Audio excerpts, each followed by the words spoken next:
नमस्ते बच्चों। आज हम हिंदी विषय में दूसरा पाठ लेने वाले हैं, रानी चींटी। आप सभी ने यह कहानी पढ़ ली है। तो इस कहानी में क्या बताया गया है? एक शेर और चींटी की कहानी है। एक था जंगल, उसमें एक घमंडी शेर रहता था। शेर को अपने बल पर बहुत घमंड था। वह सभी को अपने से छोटा समझता था। वह क्या करता था? खुद को बहुत घमंडी समझता था, क्योंकि वो जंगल का राजा था। लेकिन प्रजा के साथ हमें अच्छे से रहना चाहिए, पर वह ऐसा नहीं करता था। वह बहुत घमंडी था। वह सभी को अपने से छोटा समझता था। एक दिन उसने घोषणा करवाई कि सभी लोग उसे आकर प्रणाम करें। एक दिन उसने क्या किया? सभा बुलाई, सभी को बुलाया और आकर उसे प्रणाम करने को कहा। अगले दिन एक एक करके सभी जानवर शेर महाराज को प्रणाम करने आए। शेर ने इधर उधर देखा और बोला, अरे चींटियाँ नहीं आई अभी तक। खरगोश अपनी आदत के अनुसार बोला, महाराज वे तो हमेशा देर से ही आती है।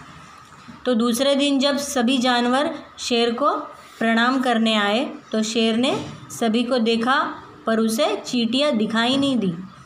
तो उसने क्या पूछा, अरे चींटियाँ क्यों नहीं आई अभी तक? तो खरगोश हमेशा की तरह बीच में ही बोला, महाराज वे तो हमेशा देर से ही आती है। तो लोमड़ी बोली, जल्दी पहुंचना उनके बस की बात नहीं है। यह सुनकर सभी जानवर हंस पड़े। चींटियाँ न आने की वजह से खरगोश और लोमड़ी उनका मजाक बनाने लगे। लोमड़ी ने भी क्या कहा, जल्दी तो वो आ ही नहीं सकती, क्योंकि वो बहुत ही धीरे धीरे चलती है। और ये मजाक देकर सब हंस पड़े। शेर लाल पीला हो गया। तब तक रानी चींटी अपनी सेना के साथ वहाँ आ गई। शेर को बहुत गुस्सा आ गया। लाल पीला हो गया मतलब बहुत गुस्सा आना। और उसी वक्त रानी चींटी अपनी सेना के साथ, सेना मतलब उसके सारे साथी, उनके साथ वह पहुंच गई। शेर बोला, कभी तो समय से आया करो, हमेशा देर से ही आती हो। तो शेर ने उसे कहा कि कभी तो समय से आया करो, कितनी देर से आ रही हो? तो रानी चींटी बोली, महाराज रास्ते में बारिश का पानी भरा हुआ था, इसलिए हमें आने में थोड़ी सी देर हो गई। तो रानी चींटी ने भी उन्हें बताया देर से आने की वजह, कि रास्ते में बारिश का पानी भर गया था तो हमें देर हो गई। पानी से चींटी नहीं जा सकती पानी में से, तो वो बच कर ज़मीन से आ गई थी। अब शेर का गुस्सा बढ़ गया। उसने आओ देखा ना ताओ, बोला एक तो देर से आती हो, ऊपर से मेरे सामने जवाब देती हो। चुप हो जाओ, वरना अभी जान से मार डालूँगा। जब शेर के पूछते ही चींटी ने उसे जवाब दिया तो शेर को बहुत गुस्सा आया। शेर को अच्छा नहीं लगा। क्यों? क्योंकि चींटी ने उसे प्रत्युत्तर दिया था। तो वह ज़ोर से बोला, एक तो देर से आती हो, ऊपर से मेरे सामने जवाब तलब कर रही हो। चुप हो जाओ, वरना मैं मार डालूँगा। रानी चींटी यह सब देखकर परेशान हो गई। वह सोचने लगी कि क्या करे। तभी उसे एक उपाय सूझा। वह तुरंत अपने मित्र कनखजूरे के पास गई और धीरे से उसके कान में जाकर कुछ कहा। दोनों ने एक योजना बनाई और मंद मंद मुस्कुराने लगे। जब शेर ने डांटा तो चींटी को बहुत बुरा लगा। वह परेशान हो गई। क्यों?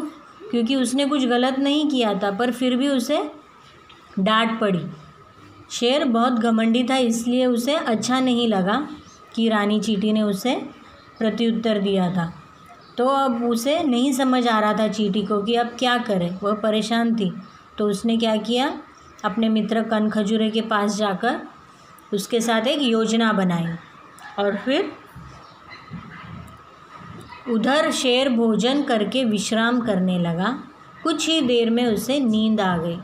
कनखजूरा चुपके से शेर के कान में घुस गया। उसने शेर के कान में जोर से काटा। अब तो शेर परेशान हो गया और दर्द से तड़प उठा। उसी वक्त क्या हुआ, शेर भोजन करके विश्राम करने लगा था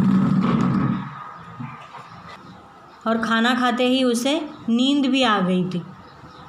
उसी वक्त क्या हुआ, कनखजूरे ने और चींटी ने जो योजना बनाई थी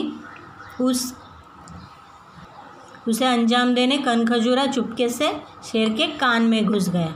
कनखजूरा एक छोटा सा प्राणी है जो शेर के कान में घुस गया और उसने क्या किया, शेर के कान में ज़ोर से काटा। तो उसे शेर को बहुत परेशानी होने लगी और वह दर्द से तड़पने लगा। वह इधर उधर उछलने लगा पर किसी भी तरह दर्द कम नहीं हुआ। शेर को पता नहीं था कि क्या हो रहा है कान में, बस उसे दर्द होने लगा था और वह दर्द के मारे यहाँ वहाँ उछलने लगा। इतने में जंगल के सभी जानवर भी वहाँ आ गए। शेर के कान का दर्द बढ़ता ही जा रहा था। सभी जानवर चुपचाप खड़े थे पर वे शेर की कोई मदद नहीं कर पा रहे थे। अब शेर दर्द से कराने लगा था, ज़ोर ज़ोर से चिल्लाने लगा था। ये उसकी आवाज़ सुनकर सभी जानवर उसके पास आ गए पर उन्हें समझ नहीं आ रहा था कि क्या करें। वह चुपचाप खड़े थे, कोई भी उसकी मदद नहीं कर पा रहा था। फिर हाथी बोला, महाराज मुझे लगता है कि आपके कान में कोई कीड़ा घुस गया है जिसके कारण आपको कष्ट हो रहा है। आप रानी चींटी को बुलवाइए, वही आपकी मदद कर सकती है। जब सभी जानवर ने देखा शेर दर्द से चिल्ला रहा है तो हाथी बोला कि मुझे लगता है आपके कान में कुछ घुस गया है, कोई कीड़ा घुस गया है, इसकी वजह से आपको इतना दर्द हो रहा है। आप रानी चींटी को बुलवाइए, शायद वो आपकी मदद कर सकती है। तो शेर ने रानी चींटी को संदेश भेजा मतलब उसे बुलवाने के लिए भेजा। थोड़ी देर में ही रानी चींटी अपनी सेना के साथ शेर की गुफा में पहुंच गई। थोड़ी ही देर में रानी चींटी अपनी सारी सेना को, सारे साथियों को लेकर शेर की गुफा पर पहुंच गई। शेर ने कहा, मेरे कान में बहुत तेज़ दर्द है, कृपया मेरी मदद करो। तो शेर ने उससे मदद मांगी कि मुझे बहुत दर्द हो रहा है और तुम मेरी मदद करो। रानी चींटी धीरे से मुस्कुराई और शेर के कान पर चढ़ गई। वहाँ पहुंचकर उसने कनखजूरे को आवाज़ लगाई, धन्यवाद मित्र, अब तुम बाहर आ सकते हो। रानी चींटी की आवाज़ सुनकर कनखजूरा झटपट बाहर आ गया।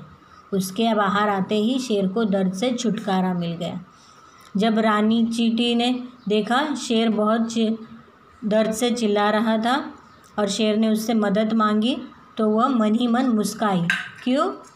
क्योंकि वह घमंडी शेर था और अब वह रानी चींटी से ही मदद मांग रहा था। तो रानी चींटी ने भी उसकी मदद करने की ठान ली और वह उसके कान के पास चली गई। कान पर चढ़ गई और वहाँ चढ़कर उसने कनखजूरे को आवाज़ लगाई, क्योंकि चींटी को तो पहले से पता है कि कनखजूरा अंदर ही है, क्योंकि कनखजूरे ने और चींटी ने ही यह योजना बनाई थी शेर का घमंड चूर करने के लिए। तो जैसे ही वह कान पर पहुंच गई उसने कनखजूरे को आवाज़ लगाई और कहा बाहर आने के लिए। जैसे ही कनखजूरा बाहर आ गया शेर को राहत मिल गई, शेर का दर्द कम हो गया। शेर बोला, चींटी बहन मुझे क्षमा कर दो, मेरी समझ में आ गया है कि कभी किसी को छोटा नहीं समझना चाहिए। तो शेर ने भी अपनी गलती मान ली, उसे भी समझ आ गया कि कोई भी छोटा या बड़ा नहीं होता है, हमें हर किसी को छोटा नहीं समझना चाहिए और वह उससे माफ़ी भी मांगता है। यह देखकर रानी चींटी मुस्कुराती हुई वहाँ से चली गई। इस प्रकार एक नन्हे से कनखजूरे और चींटी ने शेर का घमंड चूर चूर कर दिया। इसी प्रकार रानी चींटी की बुद्धिमत्ता से कनखजूरे और चींटी ने मिलकर शेर का घमंड चूर चूर कर दिया। तो यह हमारा पाठ समाप्त हुआ है। आप सभी को समझ में आया। आगे के प्रश्न उत्तर हम पुस्तक में लिखेंगे। यहाँ जो प्रश्न उत्तर दिए गए हैं यह आप लिखिए, इसी टेक्स्ट बुक में लिखिए और पुस्तक में लिखने के लिए मैं आपको पिक्स भेज देती हूँ।